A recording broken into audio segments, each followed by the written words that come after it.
Hey guys, Jedd here from Disrupt Tutoring, and as always, it's such a pleasure to join you. Today we're going to look at some factorizing questions, and I've included two just so that, in one video you can master two different types of factorizing. The first type of factorizing we're going to deal with is a difference of two squares. Now let's start off with this one over here. So we need to factorize that. When we factorize something, we are taking it from being two or more terms into a single term. So that's one way to check that you've factorized fully. The answer is always one term. Now there are three different types of factorizing. The first is to find your highest common factor. The second one is to find the difference of two squares. And the third one is to identify whether or not it's a trinomial. Okay, so we can see that there isn't a common factor over here, but we can see that there is a squared there, and this is a perfect square, and there's a difference between the two of them. So this is a difference of two squares.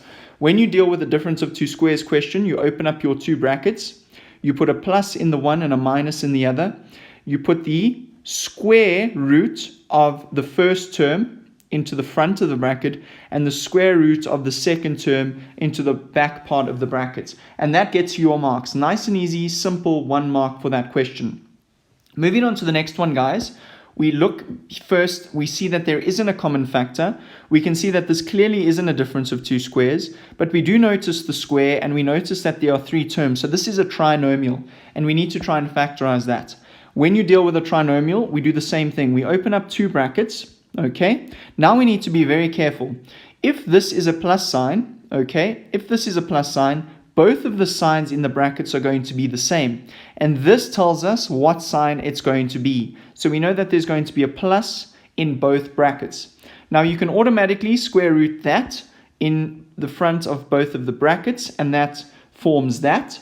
Now we need to do a little bit of work. So we need to find two numbers that multiply to 6 but add up to 7. So two numbers that multiply up to 6 and add up to 7. So quite simply, we have 2 times 3, which is 6, but 2 plus 3 gives us 5, so it can't be the right combination.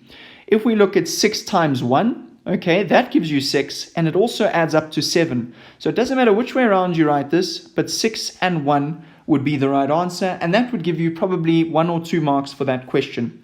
That's all from me, guys. Massive thank you to our sponsors for making this video possible. Remember to check out our website for more videos like this. If you can't find the solution to the question that is plaguing your nightmares, remember you can send that question to us and we will respond with a personalized video just for you. Until the next time, guys, stay epic.